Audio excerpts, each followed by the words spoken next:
доклад от 11 клас.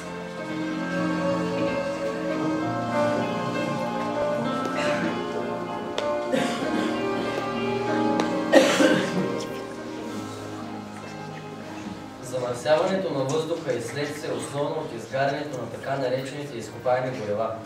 Естествен замърсител са изригващите вулкани и горските пожари, ако не са умишлено предизвикани от човека. Киселинният дъжд е страничен ефект от изгарянето на твърди горива, при което се отделят серен диоксид и азотни оксиди. В атмосферата те могат да се превърнат по химичен път в азотна и сярна киселина. Резултатът е: всеки дъжд е леко киселинен. Той унищожава растенията, животните, сградите, водните басейни и предизвиква заболявания сред хората. Парниковият ефект е процес, при който атмосферата задържа част от енергията на Слънцето и по този начин затопля Земята и променя нейния климат. Парниковите газове включват